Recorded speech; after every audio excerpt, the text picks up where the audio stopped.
Class, we're getting to the point in the semester where I am going to tie things together, particularly for our mobile app development module.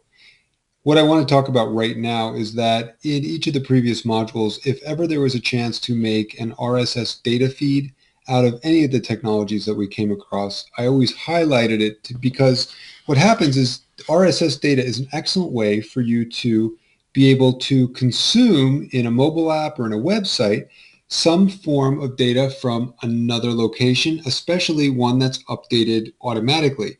So if you have an RSS feed of, sports scores or health metrics, and they get updated on some other site, it's really easy to pump that out as an RSS feed and then consume the feed to get the data from it. So it's kind of like a translation layer.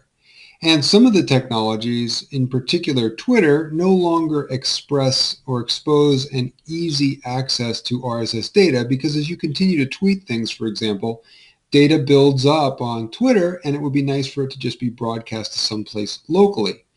This is where programmable web tools like Zapier and IFTTT all are useful. So I'm going to show you how to make a smart RSS generator using Twitter as an example, but I think you'll be able to either follow other tutorials or just really figure it out for yourself. It's not hard. Once you've got an account on Zapier, right, you want to log in, which is easy enough to do. Click the button and then wait for it to come up and say, do you want to log in? And then you say yes. And it takes just a moment for this to come up. And I say okay. And now I'm logged in. The next thing I want to do is I want to click this button up here, which says make a zap. Okay, and I'm just waiting for this to be ready. And now I hit make a zap. And for our particular example, we're going to use Twitter and our feed of what we're putting on here. So let's go to the zaps, comes up, and we click here. Let's pick the trigger of Twitter. So I'm just going to type in TWI, and there you go. And I'm going to say whenever I get a new tweet, so my tweet, but notice you can get if you're mentioned, if there's some specific user makes a tweet, that's a great one if you're following a particular athlete or some celebrity or something, or just particular followers that you care about. But I'm going to say if I ever tweet something, then what I want to do is turn it into an RSS feed. So I'm going to type in RSS and it filters it down and it gives you one option, which is create an RSS feed. So what this really is going to do is it will create a website, a web page with all of my Twitter data wrapped up in it. And then I can use that as a data source for other things like creating a mobile app, for example.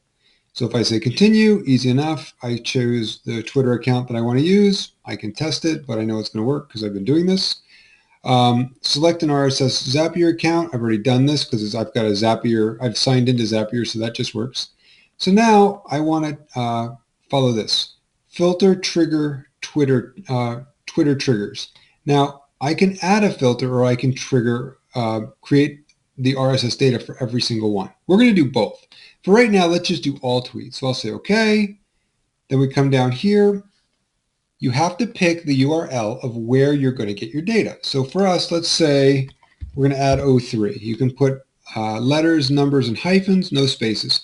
But my website is going to be this. Here, all of this, plus 03. And if I go to it, right now, there's really nothing there. It's empty, okay? So if we go back, and now I'm going to say the title, all right?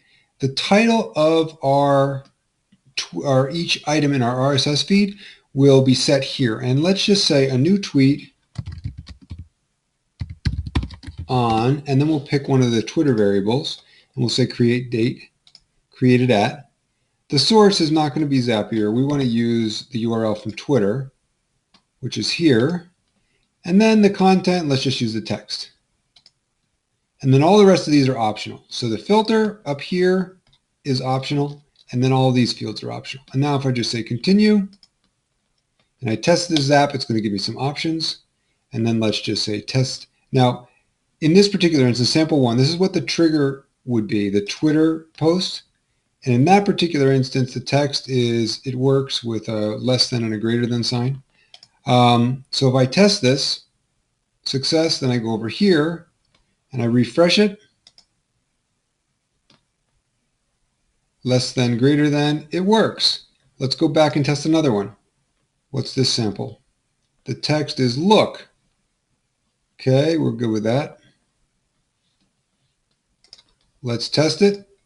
And now in here, we should get another row that says look at the top. Here it is, twitter.com. Look, that's our description. Great. So this is working the way we want.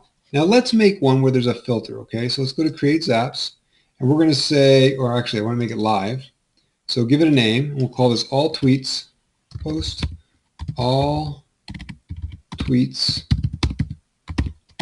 to RSS.